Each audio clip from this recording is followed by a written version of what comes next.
Selamat datang di channel saya Serangga Gatal. Jangan lupa di subrek, like and share. Mimin doakan semoga kita sehat semua. Oke, kita mulai. Pedang. Sederhana dan sederhana. Rapuh seperti gelembung. Tongkat hitam di tangan Tian Qi hancur dengan keras, dan sosok ramping itu terlempar ke belakang dengan keras, menghantam dinding dengan keras. Pendarahan di seluruh kulit kristalnya, dan aku tidak tahu berapa banyak tulang yang patah. Darah mengucur dari bibir merah mudanya. Boom! Satu pedang, membalikkan keadaan. Saat asap dan debu menyebar, Tian Qi dengan susah payah mengangkat kepalanya dan berkata, "Ini bukan kekuatanmu sendiri." Suara itu penuh ketakutan dan keengganan.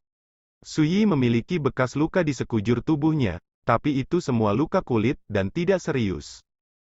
Sebagai perbandingan, cedera Tian Qi serius, duduk di tanah, dengan rambut acak-acakan, tubuhnya berlumuran darah, sangat menyedihkan. "Apa yang kamu gunakan sebelumnya adalah kekuatanmu sendiri?" Nada suara Suyi ironis. Ketika dia bertarung sebelumnya, dia menyadari bahwa kekuatan yang digunakan oleh wanita ini berasal dari formasi terlarang yang tercakup di 4 dinding aula peri ini. Mungkin, wanita ini memang telah memulai jalan kenaikan, dan kultivasinya jauh melampaui raja kerajaan. Tapi dia menduduki tubuh Tian Qi alih-alih dewanya. Wanita itu terdiam, menyeka darah di bibirnya, dan berkata, "Tapi kamu akan kalah pada akhirnya." Dia kembali ke sikapnya yang dingin dan arogan, matanya acuh tak acuh. Suyi berjalan mendekat dan berkata, "Bagaimana kamu melihatnya?" Suyi mengerutkan kening dan berkata, "Jadi, Senmu meninggal karena sumpah ini?" Wanita itu menggelengkan kepalanya, dengan nada kebencian yang langka, dan berkata, "Dia adalah kamu masih hidup, bagaimana dia bisa benar-benar mati?" Suyi berkata, "Senmu adalah Senmu, aku adalah aku, dan sumpah yang dia buat tidak ada artinya di mataku." Wanita itu tertawa dan berkata, "Lihat benda ini, apakah kamu masih mengenalinya?" Berbicara, kunci umur panjang muncul di telapak tangannya. Barang ini sudah sangat umum dijumpai, merupakan hiasan yang dikenakan oleh anak-anak dan merupakan berkah panjang umur. Ketika dia melihat ini, Suyi tidak merasakan apa-apa. Di lautan kesadarannya, rantai yang ditekan oleh pedang 9 penjara bergoyang keras, membuat suara.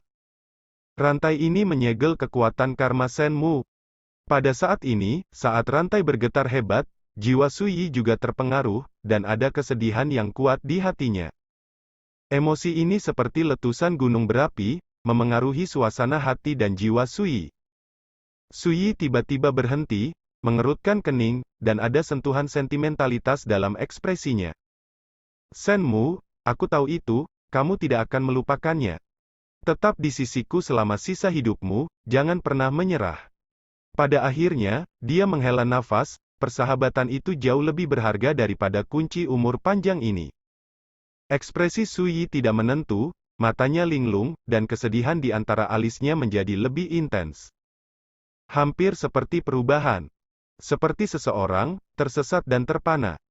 Melihat ini, ada sedikit rasa jijik di kedalaman mata wanita itu.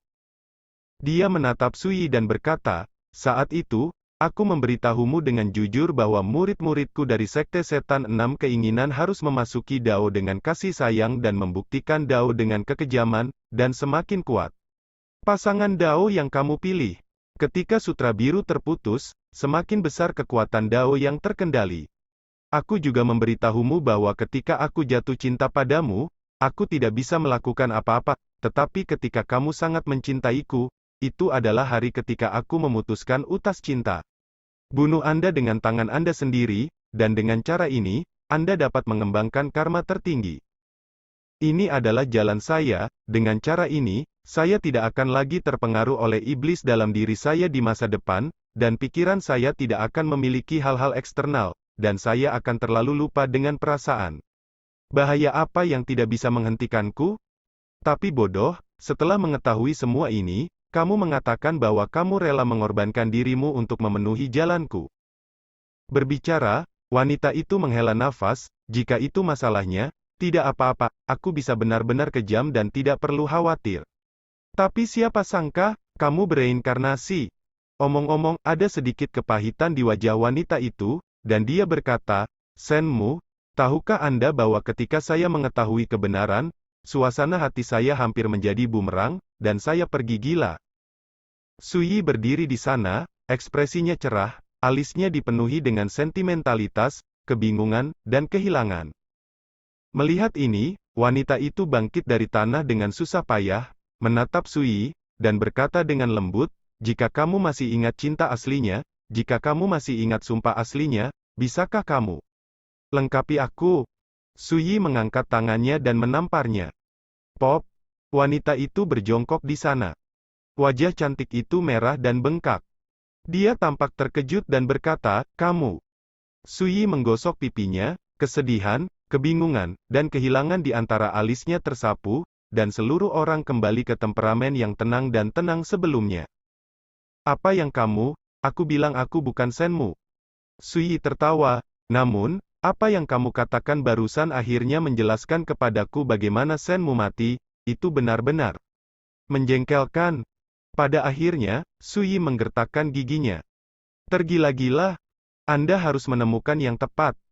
Bersikap kasar kepada orang lain, dan mengambil nyawaku sendiri, aku hanya bingung. Benar saja, kata cinta bisa membahayakan orang. Catatan, dari pengalaman penonton, Senmu benar-benar jenius yang paling menakjubkan, penyihir pemahaman kendo tertinggi, bukan siapa-siapa. Dalam hal bakat dan pemahaman kendo, tidak ada yang bisa menandingi Senmu. Pada usia 17 tahun, setelah melewati pintu hidup dan mati, dia menerobos dan memasuki alam raja. Pada usia 23, dia telah memenangkan gua, dan jalan menuju langit dari Jianzhen. Mirip dengan bakat luar biasa semacam ini, tetapi karena seorang wanita, suasana hatinya runtuh dan dia meninggal. Ini keterlaluan. Tidak mungkin, Senmu dan saya telah bersama selama bertahun-tahun, bahkan jika dia bereinkarnasi dan bereinkarnasi, selama dia membangunkan beberapa ingatan, dia akan mematuhi saya dan mematuhi setiap kata, bahkan jika aku biarkan dia mati, itu akan rusak. Jangan cemberut. Wanita itu duduk di sana, sama sekali tidak bisa tenang, tanpa kesepian dan kedinginan yang dia alami sebelumnya. Suyi melangkah maju dan menekannya ke kepala wanita itu. Jika diperhatikan dengan seksama, tubuh jiwa ini ilusi dan kabur, dengan penampilan yang menakjubkan dan sikap seperti peri. Tapi saat ini, ditangkap di tangan Suyi, tubuh jiwa ini penuh dengan rasa malu. Bisakah kita mengobrol sekarang? Suyi Dao. Jiwa wanita itu mencibir dan berkata, hanya segumpal jiwa, aku masih sanggup untuk kalah, apalagi. Apakah kamu benar-benar berpikir kamu menang? Tidak menunggu Suyi bertanya, jiwa wanita itu mengangkat jarinya ke Tianqi, dia adalah murid langsungku. Sekarang, kamu harus mengerti apa artinya ini? Wajah Suyi tenggelam.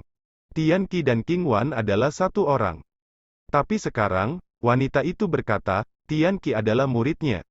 Ini tidak diragukan lagi berarti bahwa Qingwan juga adalah murid wanita ini. Wanita itu membuka mulutnya dengan santai, dan berkata, saya telah mendengar Yan Daolin mengatakan bahwa Anda dan Qingwan jatuh cinta dan membentuk kasih sayang yang mendalam. Namun, saya dapat memberitahu Anda dengan jelas bahwa dengan peningkatan kultivasimu, tanda lahir jiwa di Qingwan akan bangun dengan tenang, dan pada saat itu, dia akan mengingat semuanya dari masa lalunya. Omong-omong, dia menatap Suyi dan tersenyum ringan, kamu mungkin juga menebak, pada saat itu, apakah Qingwan akan menjadi sepertiku, menghunus pedang dan memotong benang cinta untuk membuktikan Tao? Suyi mengerutkan kening, dan berkata, Qingwan muncul di sisiku ketika kamu mengaturnya? Wanita itu semakin tersenyum bahagia, itu tidak penting lagi kan? Tidakkah menurutmu itu memalukan bahkan untuk muridmu sendiri? Suyi terkejut. Wanita ini terlihat dingin dan arogan, tapi sebenarnya dia tidak punya dasar. Belum lagi Senmu, yang mencintainya seperti hidupnya, bahkan ditipu olehnya. Senyum di wajah wanita itu memudar, dan dia berkata, saya mengolah hati Dao yang kejam, dan yang saya cari adalah Dao pelupa, Qingwan adalah murid saya. Dia jika ada kesempatan untuk membunuhmu di masa depan, dia tidak hanya akan mampu menghancurkan penyakit jantungku, tetapi dia juga akan dapat memperoleh Dao karma tertinggi, yang dapat dikatakan sebagai pedang bermata dua. Suyi berkata, apakah menurutmu aku akan membiarkan ini terjadi? Sekarang, sederhananya, hanya dengan membunuhmu dia bisa membuktikan jalannya. Setelah jeda, dia tersenyum, apakah kamu bersedia membunuh King Wan? Pop! Suyi menamparkan tubuh jiwa wanita itu dengan tamparan, hampir membelah tubuh jiwanya.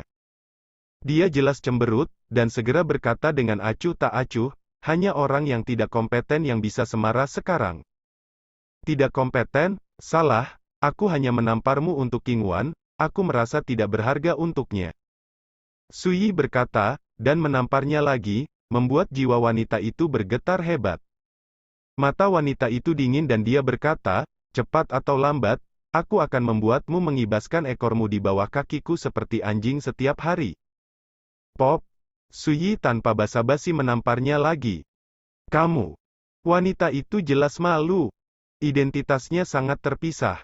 Bahkan jika itu hanya tubuh jiwa saat ini, tamparan di wajahnya masih membuatnya merasa sangat terhina.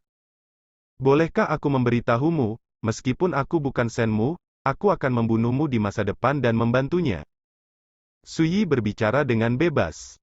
Suara itu masih bergema, dan dia mengerahkan kekuatan di antara telapak tangan dan jari-jarinya. Boom! Jiwa wanita itu meledak, berubah menjadi hujan cahaya. Dasar jalang! Suyi menggelengkan kepalanya untuk beberapa saat, dia tidak bisa membayangkan bagaimana Senmu akan jatuh cinta pada wanita seperti itu sehingga dia bahkan mengambil nyawanya. Ini mungkin pengamat. Senmu yang asli adalah penggemar otoritas. Orang luar sedang menonton pertunjukan. Apa yang dibayar oleh orang-orang dalam drama itu adalah perasaan yang sebenarnya. Di dalam dan di luar drama, ini benar-benar berbeda. Keheningan kembali menyelimuti aula. Suyi datang ke Tianqi dan menemukan bahwa Tianqi terluka parah, tetapi dia tidak mengkhawatirkan hidupnya, jadi dia merasa lega. Jika wanita ini meninggal, King Wan tidak ditakdirkan untuk hidup sendiri. Kemudian, Suyi sampai di ujung aula. Wei San sedang duduk bersila, seperti patung tanah liat, tidak peduli seberapa sengit pertarungan barusan, itu tidak membangunkannya. Ternyata itu adalah teknik rahasia untuk memenjarakan jiwa. Untungnya, tidak sulit untuk memecahkannya. Suyi menghela nafas lega.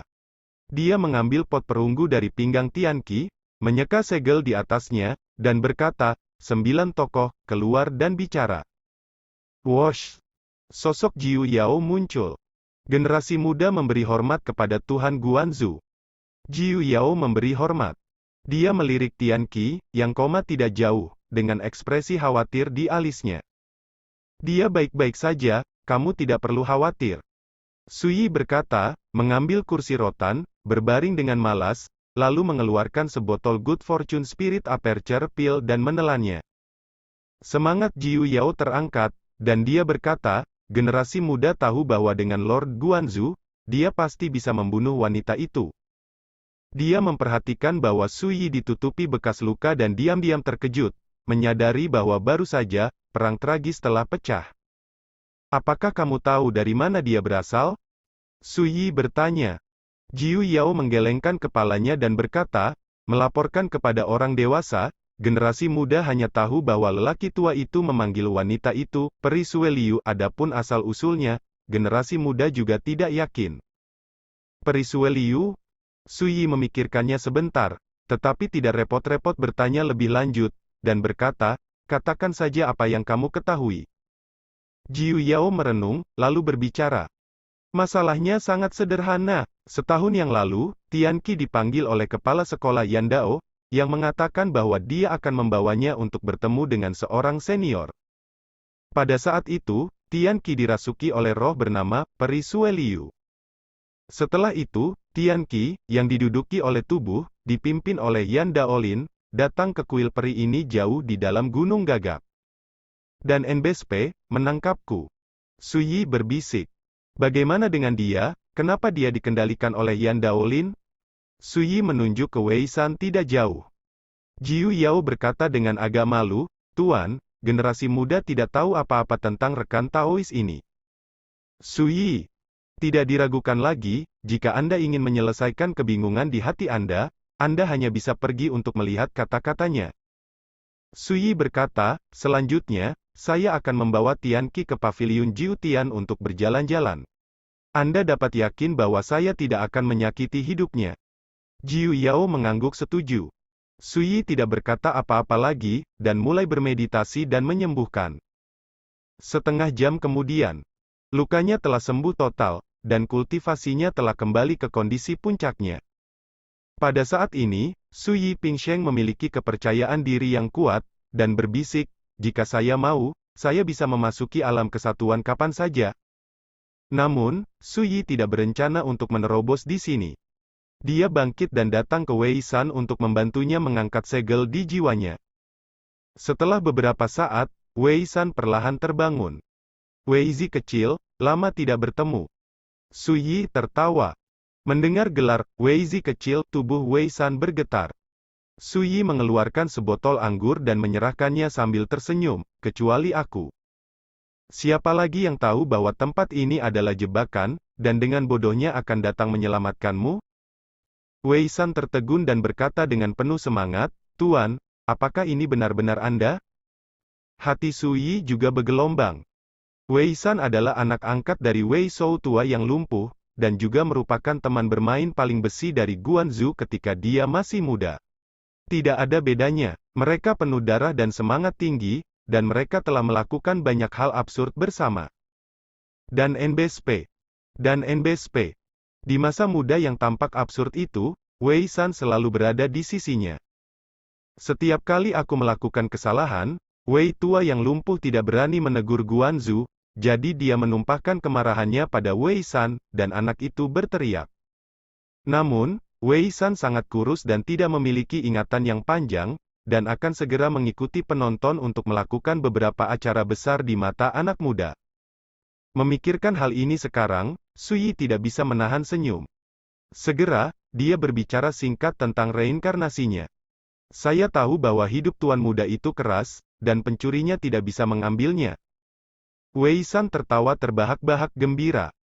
Suyi menggelengkan kepalanya sebentar dan berkata, sebenarnya, aku bukan penonton yang kamu kenal sekarang. Wei San berkata dengan acuh tak acuh, reinkarnasi dan dibangun kembali, saya mengerti, singkatnya, di hati Wei lama saya, Anda adalah tuan muda, itu benar. Suyi tidak bisa menahan tawa. Ini Wei San, berani dan riang. Kenapa kamu terjebak di sini? Suyi bertanya. Wei San tercengang, senyum di wajahnya memudar, dan dia tiba-tiba mengambil kendi dan meneguknya, lalu dia memberitahu alasannya. Pada awalnya, tak lama setelah reinkarnasi tuan muda, saya dan ayah angkat saya kembali ke tanah air untuk hidup mengasingkan diri. Dalam ribuan tahun berikutnya, sudah damai. Saat itu juga Yunlan dan saya bersama, dan tidak butuh waktu lama bagi Yunlan untuk memberi saya perilaku yang baik dan patuh putri, saya meminta ayah angkat saya untuk maju, menamai putrinya, Sici, dijuluki Ah Jiu. Omong-omong, sentuhan kelembutan muncul di wajah Wei San. Dan Suyi sudah mengerti bahwa Wei Sici adalah mantan tahanan ketujuh paviliun Jiu Tian, Hades. Sayang sekali keadaan tidak kekal. Ketika Ah Jiu berumur 3 tahun, tiba-tiba terjadi bencana. Wajah Wei San muram, alisnya membunuh, dan matanya sedikit merah. Sekelompok pria kuat dengan asal-usul misterius tiba-tiba muncul dan memasuki dunia rahasia pengasingan kita. Masing-masing dari mereka memiliki Taoisme yang mengerikan dan sangat kuat. Saya tidak menanyakan alasannya sama sekali, dan saya tidak mengatakan sepatah kata pun, jadi saya mulai langsung. Nada suara Wei San cemberut dan rendah, dan ekspresinya sedih, seolah mengingat adegan yang tak tertahankan itu. Setengah suara, dia menarik napas dalam-dalam dan berkata dengan suara serak, selama pertempuran ini, istriku Yunlan, dia, dibakar sampai mati oleh musuh. Dan untuk membantuku dan Ah Jiu keluar dari masalah, ayah angkatnya memilih untuk mengorbankan dirinya dan melawan musuh. Omong-omong, mata Wei San memerah, bibirnya bergetar, dan pipinya terdistorsi. Kabut muncul di antara alis Suyi, dan suasana hatinya kacau. Manusia bukanlah tumbuhan dan pohon, dan siapa yang bisa kejam? Dia memiliki pengalaman dan ingatan tentang Guanzu, dan dia adalah orang yang sama dengan Guanzu. Ketika saya mengetahui bahwa teman bermain terbaik saya ketika saya masih remaja, dan pelayan Lao Wei yang menemaninya selama bertahun-tahun, bagaimana mungkin dia tidak berada dalam situasi yang begitu tragis? Bencana, marah. Saya masih ingat bahwa ketika kekuatan karma Tao menghilang, saya juga secara khusus mengingatkan bahwa saya berharap Sui akan menjaga Wei tua yang lumpuh ketika dia pergi ke kedalaman langit berbintang di masa depan. Tapi sekarang Sui tahu bahwa Wei tua yang lumpuh itu telah mengalami kecelakaan. Wei San tiba-tiba mengambil kendi dan menuangkannya, lalu dia tersentak dan berkata, "Saat itu, saya juga terluka parah dan hampir tidak bisa untuk bertahan. Dalam perjalanan untuk melarikan diri, saya bertemu dengan kepala sekolah Paviliun Jiutian Yan Daolin." Mendengar ini, mata Sui sedikit menyipit. "Kebetulan sekali." Dia menolak bertanya. Saya melihat Wei San melanjutkan, dia memberitahu saya bahwa jika putri saya dan saya ingin hidup, kami berjanji satu hal kepadanya, dan dia akan memberi saya perlindungan. Saya tidak takut mati, tapi Ah Jiu baru berusia 3 tahun saat itu, bagaimana saya bisa peduli dengan hal lain? Jadi saya setuju. Omong-omong, Wei San menertawakan dirinya sendiri dan berkata, "Sekarang, aku tahu mengapa Yan Daolin ingin menyelamatkanku dan Ah Jiu sejak awal, untuk menggunakan ayah dan anak kami, datang untuk berurusan denganmu, Tuan." Sui dengan ringan menepuk pundak Wei San, dan berkata dengan hangat, "Selama kamu masih hidup, ini tidak penting," kamu terus berkata. Wei San menarik napas dalam-dalam, menstabilkan suasana hatinya yang kacau, dan berkata, "Saat itu, setelah aku mengirim Ah Jiu ke Paviliun Jiutian, aku pergi sendiri untuk menjelajahinya." Sejarah musuh. Sudah menemukannya? Sui mau tidak mau bertanya. Wei San menggelengkan kepalanya dengan getir dan berkata, "Saya telah mencari di seluruh langit berbintang, tetapi belum menemukan petunjuk apapun. Musuh-musuh itu tidak hanya menakutkan, tapi juga misterius. Tidak ada petunjuk yang tersisa." Sui mengerutkan kening, "Apakah kamu pernah meminta bantuan pada pedagang barang antik?" Dealer barang antik. Seorang lelaki tua yang memiliki kekayaan di kedalaman langit berbintang dan dianggap sebagai dewa kekayaan. Juga salah satu sahabat asli Guanzu. Ketika penonton masih ada, dia berkali-kali membawa Wei San dan pedagang barang antik untuk minum bersamanya. Saya mendatanginya, dan dia setuju tanpa ragu-ragu, dan berkata dia ingin membalaskan dendam saya. Wei San mengatakan ini, ekspresinya berubah. Ketika saya pergi mencari penjual barang antik untuk kedua kalinya, dia hanya meninggalkan jimat rahasia, mengatakan bahwa saya sudah menanyakan beberapa hal, dan tidak akan lama untuk mengetahui musuh-musuh itu. Tapi sejak itu, saya belum pernah melihat pedagang barang antik.